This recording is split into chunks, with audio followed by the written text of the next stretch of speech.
Bienvenue sur Décodeur, le podcast qui parle de celles et ceux qui font la déco aujourd'hui. Je m'appelle Hortense Leluc et à chaque nouvel épisode, j'invite à mon micro un architecte ou un designer, une marque reconnue ou émergente, un entrepreneur ou un influenceur, quelqu'un que vous allez connaître ou pas, mais qui dans tous les cas va nous parler déco. Son parcours, son métier, son quotidien, son univers, ses goûts, on saura tout. Enfin, j'espère.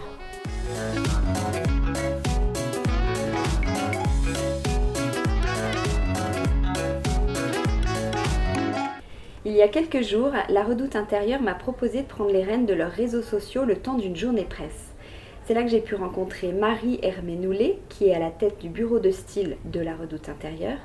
C'est elle et son équipe qui imaginent les meubles, les objets et les ambiances que vous allez repérer dans le prochain catalogue ou choper sur le site. Alors comment on travaille dans une si grande maison? La question me brûle les lèvres, donc ne perdons pas de temps, c'est parti. Bonjour Marie. Bonjour Hortense.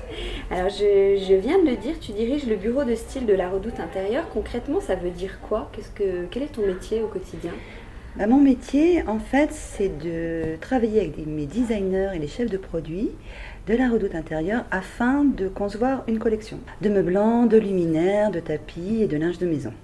Alors, comment vous imaginez ces collections? Quel est le point de départ?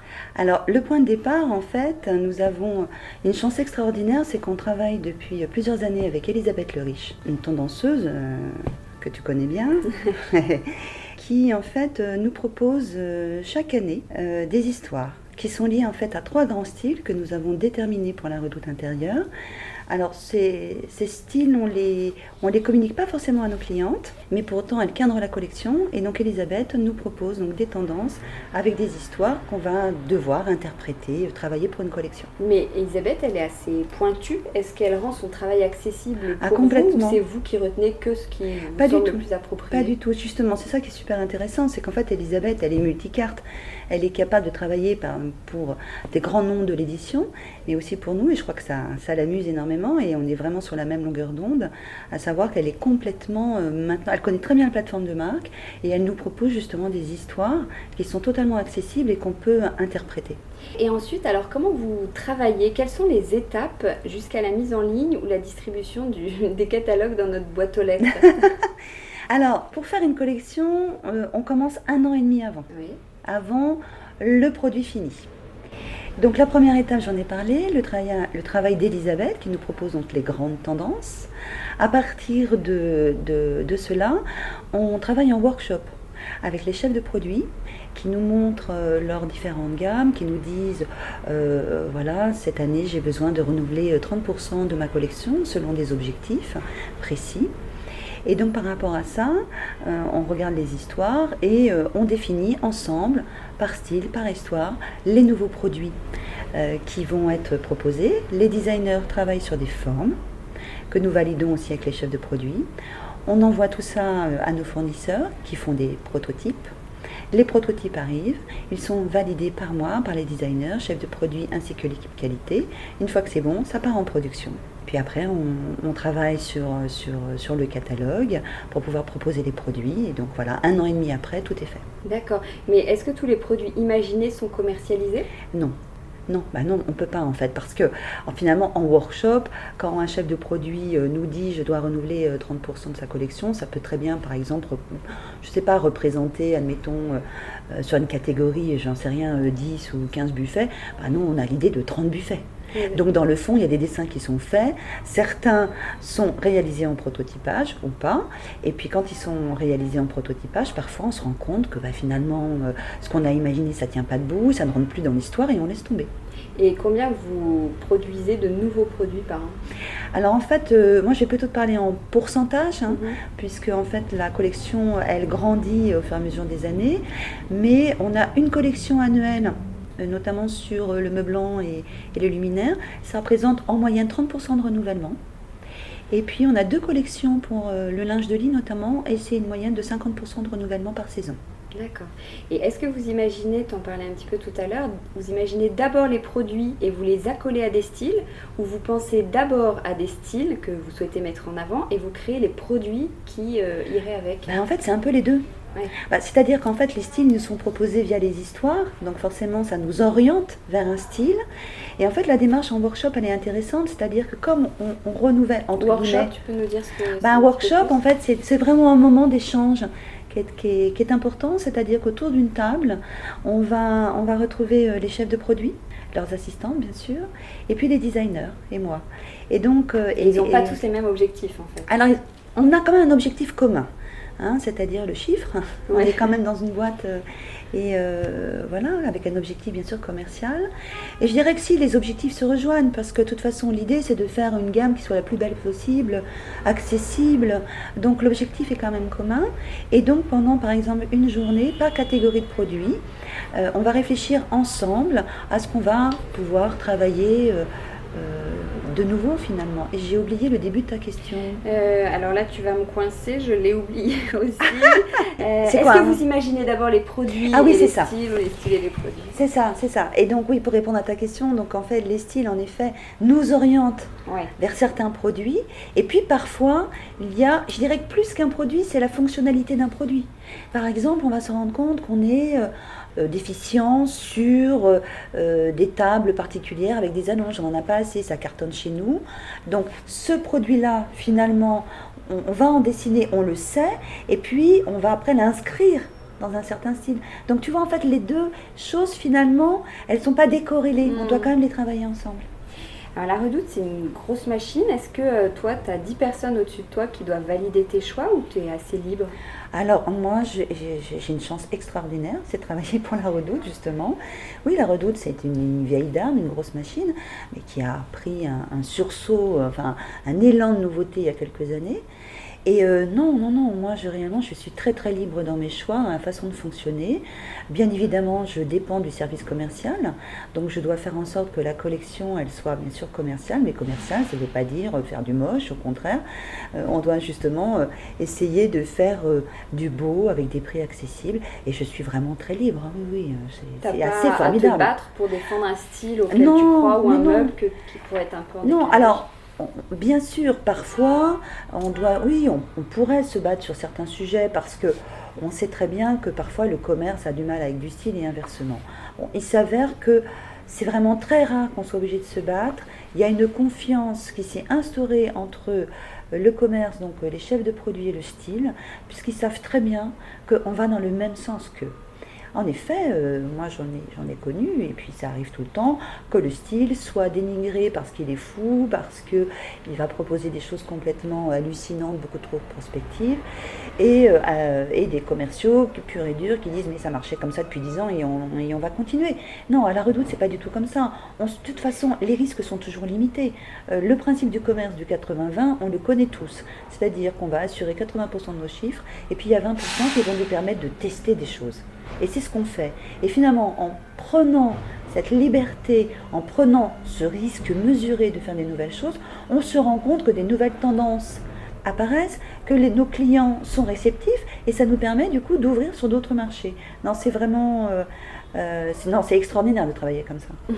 Mais tu en parlais juste avant, comment vous faites pour créer des collections à la fois tendance et pas trop chères justement j'ai lu une interview où tu disais le beau ne doit pas être hors de prix, mais alors comment vous faites? Alors comment on fait? Déjà, on travaille sur des matériaux qui eux-mêmes ne sont pas forcément dans les prix les plus hauts. Par exemple, je vais prendre une table.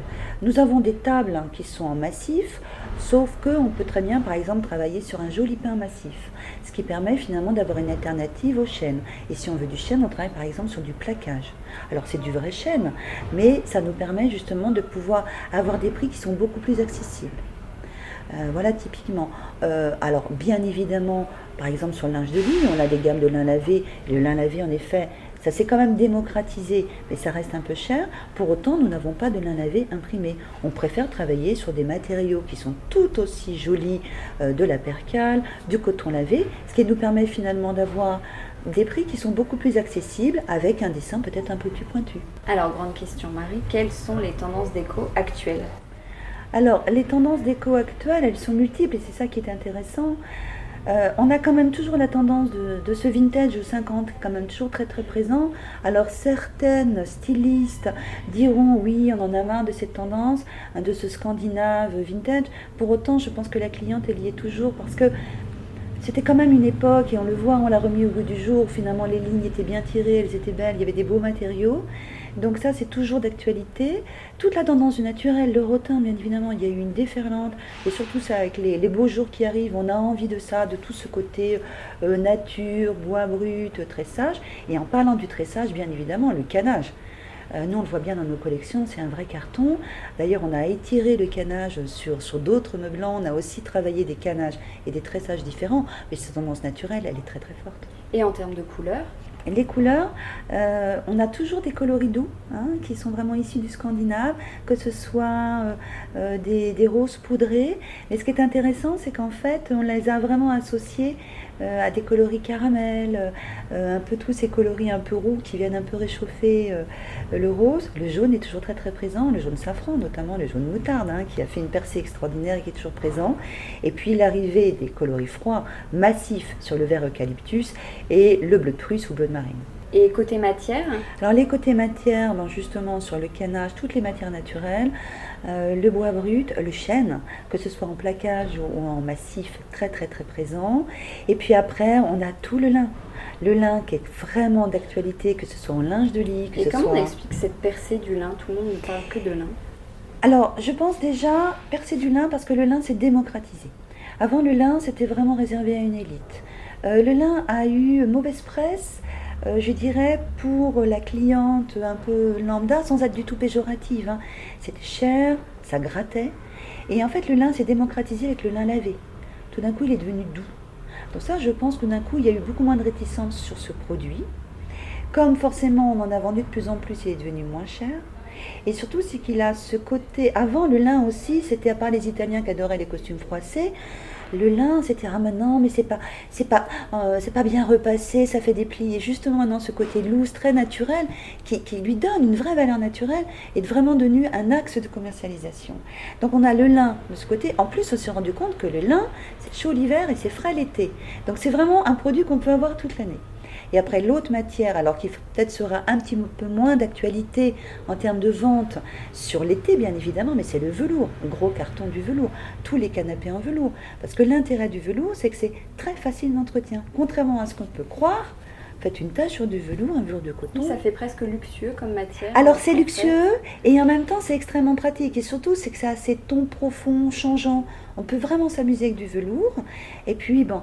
Vous allez voir dans les nouvelles collections, du coup on a tiré le velours vers du velours côtelé et on va vraiment s'amuser avec cette matière. Hyper tendance le velours côtelé. Très tendance, très très très tendance, que ce soit un petit minerai ou une côte plus épaisse. Alors en parlant de style, il y a la photo qui est très importante, celle qui va aider à la vente du produit sur le site ou le catalogue. Comment vous travaillez autour de ça? Alors, on crée une ambiance qui va être... Alors c'est un travail qui est très collaboratif et d'ailleurs c'est ce que je voudrais souligner aussi dans mon travail, tu vois, d'une façon générale. Bon, peut-être que je te spoil un peu tes autres questions, mais il faut penser qu'à la Redoute Intérieure, c'est vraiment un travail qu'on fait ensemble. Tu vois, je te parle de chef de produit, je te parle de designer, je te parle de qualité. Donc ça, sur la collection, c'est très important. Pour la photo, on travaille beaucoup avec le service de communication. Alors déjà, j'ai dans ma tête, en fait, toutes les images. C'est-à-dire que mon rôle, c'est quand même de la coordination de collection. Donc à partir du moment où on commence les workshops autour des histoires, moi je sais déjà très bien dans quelle histoire, quel lit, quel linge de lit, quel canapé, quelle table basse. Moi je suis déjà en train de le construire en fait. Et c'est ça mon job en fait, c'est de faire en sorte de créer déjà les ambiances. Donc très clairement quand on arrive au moment de mettre tout ça en scène, moi je les ai déjà en fait. Je sais déjà pourquoi j'ai conçu avec les équipes ce canapé. Je sais déjà très bien quelle table basse va aller avec. Après, pour alimenter tout ça, je fais énormément de piges pour trouver des ambiances, des angles de vue aussi. Et puis après, je travaille avec les équipes produits qui, eux, en fait, me remontent tous leurs desiderata. Je voudrais mettre en avant tel produit, telle nouveauté, etc. En sachant qu'on a déjà récupéré de la communication, le nombre de pages, la maquette. Donc, sur une double, tu as combien de photos, etc., etc. Donc, on a déjà un cadre. Et on a déjà travaillé en fait avec les chefs de groupe et le produit au nombre de pages qui est affilié à chaque histoire. Et donc à partir du moment où on a ce cadre, moi j'arrive avec mes piges, avec mes envies, etc. Et après je dessine toutes les pages. Donc voilà, tous les cadrages, je sais exactement quel coloris de mur, quelle association, etc. Ensuite, on le débriefe en fait aux équipes de communication. Avec eux, je travaille aussi par exemple sur dans quelle maison on va shooter, est-ce que c'est du studio, pas du studio, etc. Et après ils font leur job, c'est-à-dire qu'en fait, les DA vont travailler avec des photographes, des stylistes plateau, et ils font les shoots en fonction finalement de toutes les maquettes qu'on leur a données, tous les dessins. Et en sachant aussi qu'au préalable, moi je fais toujours une présentation de toutes les histoires pour parler, c'est quoi la lumière que j'ai envie d'avoir dans cette histoire, c'est quel type de maison, quel type d'ambiance, etc. Je fais une présentation à toute l'équipe de com interne, mais aussi externe, les photographes, etc. Parce que ces gens-là sont à l'extérieur, il faut vraiment qu'ils comprennent dans quelle ambiance on a envie de faire les choses. Et après, moi, je les laisse faire, et après, on a des retours d'images, et généralement, c'est super, quoi. Alors, dans ton équipe, vous êtes combien? Alors, actuellement, dans mon équipe, j'ai 4 designers produits. Alors, ils sont tous designers produits, mais je dirais meublants, plus exactement. Et 3 designers textiles et une super assistante. À noter aussi que mes designers travaillent aussi pour AMPM. Ah oui, j'allais justement t'en parler. Quelle est la différence entre La Redoute Intérieure et MPM? C'est la même maison, mais vous êtes deux marques bien différentes. Alors, nous sommes 2 marques complètement différentes et très complémentaires. Je pense que ça, c'est extraordinaire. C'est-à-dire qu'à nos 2 marques, je pense que du coup, on peut plaire à l'ensemble de la population. AMPM, c'est une très belle marque qui existe depuis 20 ans et La Redoute Intérieure depuis 5 ans. AMPM, c'est vraiment une gamme qui a un niveau de prix qui est plus élevé que La Redoute Intérieure et qui s'adresse finalement à une clientèle qui est plus pointue, qui connaît la déco, qui sait où elle va.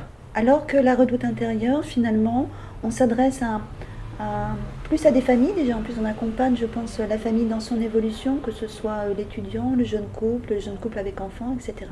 Ce qui, bien sûr, pourrait être tout à fait le cas d'AMPM, mais finalement, le positionnement n'est pas tout à fait le même, parce qu'on est quand même sur une catégorie de clients qui a peut-être aussi un peu plus de moyens. Donc voilà, ça, c'est vraiment la grosse différence. Et puis aussi, la différence, c'est que AMPM va aborder des tendances peut-être plus pointues. Nous, parmi designers, se permettent de travailler pour AMPM sur des matériaux peut-être qui sont encore un petit peu niche. Ce qui ne va pas être le cas pour La Redoute Intérieure en termes de prix, puis même en termes de tendance tout simplement. Les volumes ne sont pas les mêmes aussi. On est sur du plus gros volume en canapé, en lit, voilà, pour un MPM. Alors que nous, on peut aussi bien meubler un studio. On est vraiment sur des choses peut-être un peu plus malignes, entre guillemets. Alors chez La Redoute Intérieure, vos clients viennent chercher quoi? Est-ce qu'il y a des bestes, des choses qui sont vendues? Oui, alors on a des bestes, bien sûr. Depuis 5 ans, on a réussi à avoir des bestes. Oui, on a toute la gamme Jimmy, qui est une gamme scandinave avec un prix totalement accessible, qui a permis d'ailleurs de démocratiser le scandinave. On a du meuble, on a du canapé. On a aussi le canapé Topim, avec ses petits pieds en laiton, avec du velours, qui est vraiment un de nos bestes aussi. Puis toute la gamme Iba, qui est une gamme plutôt industrielle. Donc vos clients viennent plutôt chercher des meubles ou du linge dont tu parlais? Alors en fait, ils viennent chercher les deux. En fait, ils viennent chercher de quoi meubler leur intérieur et nous, on peut tout proposer. Et ça, je pense que c'est vraiment important de le dire.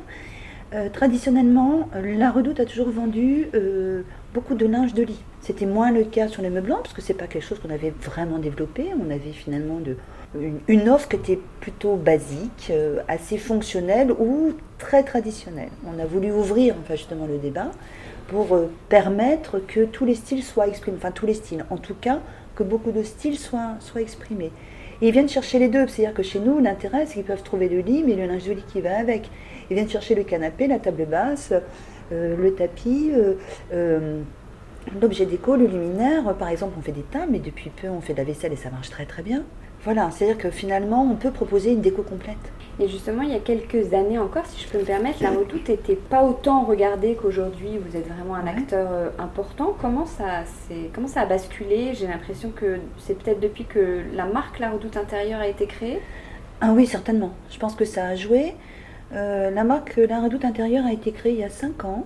Parce qu'avant, finalement, La Redoute Maison, c'était inclus dans La Redoute d'une façon générale. On faisait du linge de lit, on a toujours été renommé pour ça. Et le reste, c'était La Redoute Maison d'une façon finalement très globale. Et on s'est dit que pour vraiment appuyer cette offre maison, il fallait vraiment qu'on ait une marque. Donc en fait, on a créé la Redoute intérieure avec un S à l'intérieur. Ça a son importance puisqu'on propose plusieurs styles. On n'est pas monostyle à la Redoute intérieure.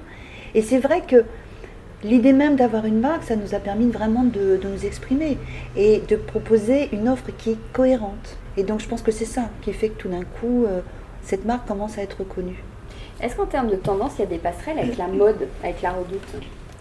C'est une question qui est difficile parce que je crois fondamentalement, on ne se meuble pas comme on s'habille et inversement. Il y a des gens qui sont tout à fait hype et chez eux qui vont être tout à fait traditionnels et inversement. Pour autant, il y a des goûts qui peuvent être communs. Ce qui est intéressant, c'est que moi j'ai fait des tendances de mode et de maison pendant des années, mais il y a plusieurs années. Et je voyais bien qu'il y avait toujours un temps d'avance sur la mode et que 2 ans après, cette tendance mode, elle arrivait sur la maison. C'est devenu de plus en plus court. C'est intéressant d'ailleurs de voir que même la maison maintenant influence la mode. Je ne dirais pas que les choses se sont totalement inversées parce que c'est pas vrai, mais il y a des passerelles qui sont très très fortes. Typiquement, quand les coloris pastels sont arrivés dans la mode, très vite, dans la maison, c'est apparu aussi. Et ça, c'est tout à fait étonnant. Là où il y avait vraiment, la maison prenait son temps, on est dans une réactivité absolument incroyable. Alors maintenant, est-ce qu'il y a des passerelles entre le prêt-à-porter, la Redoute, et le meublant, enfin la maison, la Redoute intérieure? Il n'y en a pas vraiment, c'est-à-dire qu'on ne travaille pas, déjà on n'est pas du tout sur les mêmes temps de création, eux ils sont vraiment sur des temps beaucoup plus courts, nous on prend un peu plus de temps, parce que pour développer nos produits on a besoin de plus de temps, mais nous l'idée c'est vraiment en effet demain de pouvoir proposer un lifestyle complet à nos clients, parce que là du coup on habille les gens, on les meuble, enfin c'est incroyable. Et puis après il y a quand même des tendances qui sont bien sûr communes, tout ce qui est bobo chic, etc., on y est aussi, bien évidemment il y a des passerelles qui se font. Ça fait longtemps que tu travailles chez la Redoute? Ça va faire 8 ans. Alors j'ai l'impression que c'est loin et en même temps, j'ai pas vu le temps passer. Et qu'est-ce que tu faisais avant? Alors avant, j'ai eu plein de vies. J'étais chez Castorama, encore avant chez Etense. Avant, j'ai fait des tendances de mode et de maison pour le salon Indigo, qui est le salon du dessin textile. Et avant, j'étais graphiste et je travaillais pour l'édition et pour toutes les expos temporaires de la Villette. Oh, plusieurs vies, mais c'est cohérent, c'est dans le monde lifestyle et de la maison. Oui, alors enfin, le graphisme, finalement pas tant, puisque finalement, ok, il y avait la Villette, mais il y avait aussi beaucoup l'édition. Mais en fait, je me rends compte que ça m'a servi, parce que quand j'ai repris des études finalement textiles, le fait de travailler les pleins et les vides, en fait, ça m'a servi pour faire les raccords de textile. En fait, tout me sert, je me rends compte, tout a été complémentaire. Est-ce que tes goûts pro et perso sont liés? Ou est-ce que pour la Redoute, parfois, tu dois imaginer des meubles ou des collections qu'au fond, tu cautionnes pas vraiment? Alors, moi je dirais pas que je cautionne pas vraiment, parce que je cautionne tout, très clairement. Et c'est pas une histoire de goût personnel. Premièrement, je crois qu'on ne fait pas une collection pour soi. Ça n'a pas de sens. On a plein de clients différents et qui recherchent tous des choses différentes. Donc on ne fait pas une collection pour soi. Après, bien évidemment, oui, il y a des produits que j'adore parce que d'une façon personnelle, oui, je suis très contente de les avoir après chez moi. Mais bien évidemment, il y a des gammes, je ne suis pas forcément fan, et ça me parle moins, mais je sais très bien que ce sont des vrais cartons et c'est ce qui va plaire. C'est quand même, attention, si jamais je commençais à me dire ça, j'aime pas, je ne pourrais pas être styliste intégrée dans une boîte pour défendre une marque, il faudrait que je sois à mon compte. C'est vrai. Alors pour imaginer encore mieux tes journées, on va inventer une semaine type avec des créneaux. Que fais-tu le lundi à 9h? Alors, le lundi à 9h, ça fait déjà à peu près 1 heure que je suis au travail. C'est bien. Voilà. Moi, j'aime bien commencer tôt. En fait, moi qui n'étais pas du tout une lève-tôt, je le suis devenue. Parce que, en fait, ça me permet, à 9h, j'ai déjà épuré mes mails. Et ça me permet de commencer ma journée en me disant, ça c'est fait. Le mardi à 15h? Alors, le mardi à 15h, alors attention, ça va être un peu compliqué parce que j'ai pas de journée type en fait, dans l'absolu, mais très souvent je suis en réunion. Le mercredi à midi? Alors le mercredi à midi, généralement on vient de finir la cordeau avec... C'est quoi la cordeau? Alors la cordeau, c'est un moment, toutes les semaines on se voit avec les différents chefs de groupe et avec notre boss, Sandrine, et ça nous permet de parler de la semaine, de parler de toutes les opérations en cours, de tout ce qui va se passer. Et généralement à midi on est très content, on a fait le point et souvent on va manger. Le jeudi à 19h? 19h, c'est à peu près l'heure à laquelle je m'en vais, ou pas, parfois ça peut être 20h, mais souvent c'est 19h. Et généralement, je sors du boulot, je prends ma voiture, et là c'est mon autre journée qui commence, à savoir mes enfants. Le vendredi à 14h? Alors le vendredi à 14h, on se dit c'est déjà bientôt le week-end. Bon, très souvent je suis encore en réunion, mais ça me permet, alors c'est souvent aussi des réunions avec mes designers, ça me permet un peu de clore, de faire le bilan de la semaine, savoir où on en est. Alors c'est un métier qui a l'air assez plaisant à première vue. Est-ce qu'il y a un revers de la médaille, une difficulté? Non, il n'y en a pas. Réellement, je ne vois pas ce qui pourrait être déplaisant dans ce travail. Le revers de la médaille, ça pourrait que, bien évidemment, en tant que salarié, j'ai des obligations voilà, de rentabilité. De temps en temps, il faut être à l'objectif. Parfois, oui, je fais Oui, des tu dois être choses. créative, mais tu dois répondre. Toujours. Oui, c'est ça. Toujours. Objectif qu'on te fixe. Voilà, donc ça, je dirais que parfois, ça peut être en effet un peu pesant parce que du coup, on est en challengé en permanence et on doit faire le SAV de tout, hein, c'est-à-dire ça, c'est un peu compliqué. Mais sinon, il n'y a pas de revers de la médaille. Enfin, je veux dire, c'est quand même un boulot incroyable. Est-ce qu'il y a un meuble ou une collection chouchoute que tu as parmi tout le travail que tu as pu faire chez La Redoute? Ah oui, alors j'ai une collection chouchoute, bien évidemment. Enfin, il y en a plusieurs. Il y en a une que j'adore forcément, c'est la collection Waska qui est en canage, qu'on a sortie l'an dernier, qui est un vrai carton. Je trouve que les formes, elles sont simples, elles sont évidentes. Je trouve que la qualité est absolument au rendez-vous et on a étiré la gamme sur d'autres produits. Donc j'adore vraiment ce produit parce que je trouve que ça allie tout ce que j'aime, c'est-à-dire une espèce de nostalgie. Quelque chose de connu comme le canage, finalement, qui est très vieux, hein, quand on réfléchit bien en termes de style, mais associé à des formes très contemporaines. Qu'est-ce qui peut avoir un effet waouh dans une pièce? Un meuble ou un objet ou une couleur, une matière? Quelque chose qu'on pourrait mettre et tout de suite, ça donne le ton. Moi, je crois déjà un beau canapé. Un canapé, je pense que ça fait déjà ton salon. C'est voilà, une couleur, une forme. Ça peut être l'effet waouh. Après, je pense un très beau miroir et un très beau luminaire. Très clairement, tu as ces trois pièces. Après, tu peux avoir une palette pour faire ta table basse. Tu peux avoir un tapis en jute. Enfin, déjà, tu as ça. Je pense que c'est super. Et après, tu as toutes les choses que tu vas accessoiriser. Mais l'effet waouh, il est là. Imaginons que tu aies, je sais pas, une super suspension. Voilà. Ça fait tout. Ah oui. Est-ce que tu es meublée 100% La Redoute intérieure? Alors, je ne suis pas du tout meublée 100% La Redoute intérieure. Je mentirais parce qu'en plus, je pense que moi, ce que j'aime, c'est mixer. Mais par contre, je reconnais, j'ai du AMPM, parce que c'est une très belle marque, et puis c'est La Redoute. Et oui, après, j'ai beaucoup de choses La Redoute intérieure. C'est comment chez toi? Alors chez moi, c'est vraiment un mélange. Pendant très longtemps, c'était un peu n'importe quoi, et tout le monde me disait, ça doit être formidable chez toi. Je disais, en fait, pas du tout, ce sont les cordonniers les moins bien chaussés. Alors, il reste encore des choses totalement improbables, mais chez moi, c'est un mélange. J'ai beaucoup par exemple, j'ai des très vieux meubles qui viennent de chez mes grands-parents, donc avec des tops en marbre. J'ai des meubles des années 50, chinés, que j'ai depuis très longtemps, depuis 25 ans. J'ai une collection de petites cartes postales extraordinaires, un message des années 20. Je viens récemment de tapisser avec le papier peint William Morris chez moi. Donc il y a quand même quelque chose d'un petit peu suranné. Et puis à côté de ça, j'ai quand même une table en noyer, très très bien dessinée de La Redoute intérieure, avec des chaises en velours très contemporaines, voilà. J'aime mixer. Donc je ne sais pas comment c'est chez moi, tout le monde me dit c'est très personnel. Bon ben voilà. Et quel est ton univers? Qu'est-ce qui t'inspire? Alors, ce qui m'inspire, moi j'ai... En pro et perso du coup. En fait, moi j'ai été élevée par des parents qui ont toujours aimé les belles choses, les choses anciennes. Quand j'étais enfant, je râlais, ils nous trimballaient dans toutes les brocantes du coin. Puis finalement, je suis très contente parce que j'ai pris le pli dans beaucoup d'expos. Et du coup, ça m'inspire quand même. Toujours les brocantes, les vieilles choses. J'adore aller aux puces. Parce que finalement, on y trouve beaucoup d'objets de designer aussi. Enfin, des choses qui à l'époque n'étaient pas considérées comme des objets cultes. Mais quand on voit par exemple des Saarinen, quand on voit des meubles Pollock, quand on voit tout ça, moi ça me fascine de me dire justement ça a traversé le temps. Quand je vois les canapés de Paulin, enfin moi ça m'éblouit parce que on est un peu proche de l'art aussi. Et ça, moi ça me plaît. Après, moi j'ai pas d'univers particulier. Oui, mais j'aime autant par exemple une marque comme Line Roset que finalement que Caravane, que Maison de Vacances, que ces gens-là finalement. Moi, ce que j'aime, c'est mixer les univers finalement. Et le fait de voir constamment de nouvelles inspirations te donne envie de changer régulièrement ta déco? Alors en Pas fait, c'est hyper forcément. frustrant. Ouais. Et c'est d'ailleurs pour ça que pendant des années, c'était un peu n'importe quoi. Parce que finalement, à peine, j'avais réussi à me convaincre, en tout cas, qu'il fallait que j'achète, je sais pas, tel meuble parce que c'était juste génial. Finalement, je commençais une nouvelle collection. Je disais, ah non, je n'ai plus du tout envie. Puis en plus, le fait de travailler presque 1 an et demi sur une collection, en fait, au bout d'un moment, on n'en peut plus. On n'en peut plus de la couleur, on n'en peut plus de la matière, on n'en peut plus de la forme. Et donc, finalement. Ouais, finalement, c'est. Après, il faut choisir, c'est renoncer. C'est-à-dire qu'au bout d'un moment, je renonce à certaines choses. Et puis parce que, voilà, c'est comme ça. Oui, mais bien évidemment, c'est hyper frustrant. On est en train de travailler sur une nouvelle collection, on a envie que d'une chose, c'est d'avoir cette nouveauté. Ouais.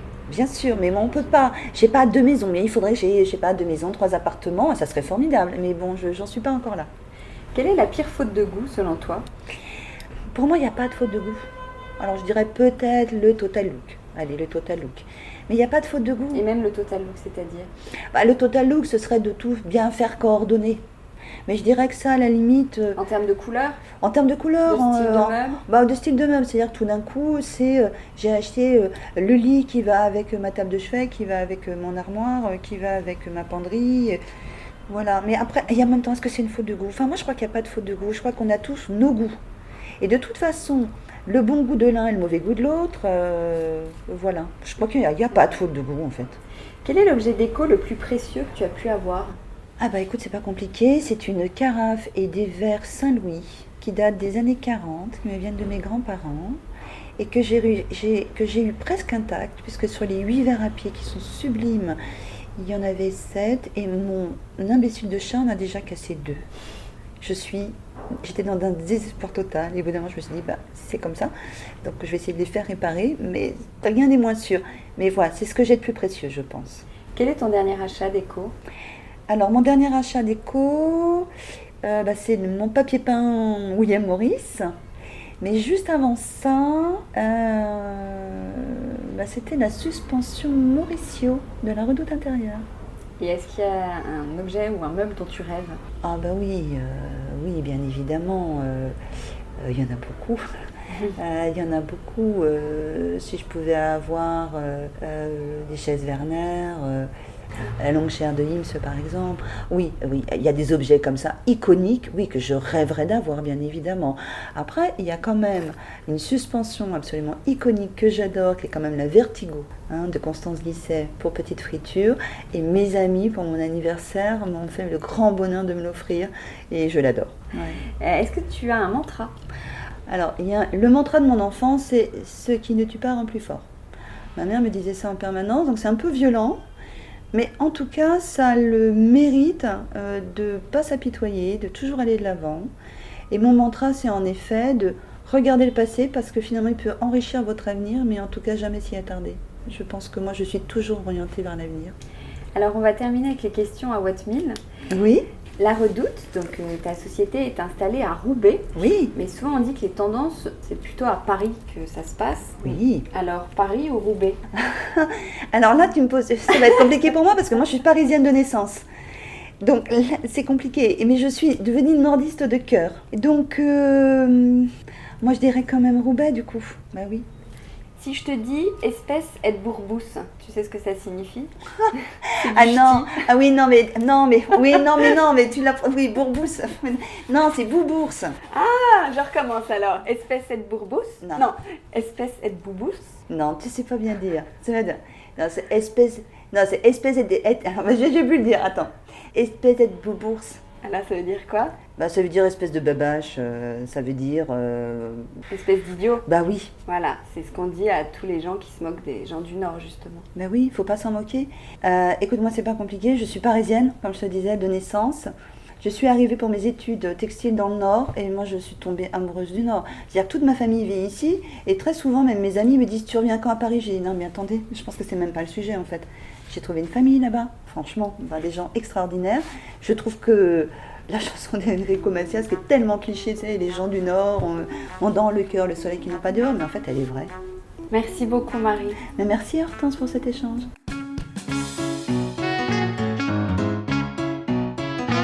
Décodeur, c'est terminé pour aujourd'hui. Merci pour votre écoute. J'espère que cet épisode vous a plu. N'hésitez pas à vous abonner à ce podcast, à laisser un commentaire sur iTunes ou sur la plateforme que vous utilisez, à suivre Décodeur sur Instagram, bref, à me faire des retours et surtout à en parler autour de vous. Merci et à la semaine prochaine.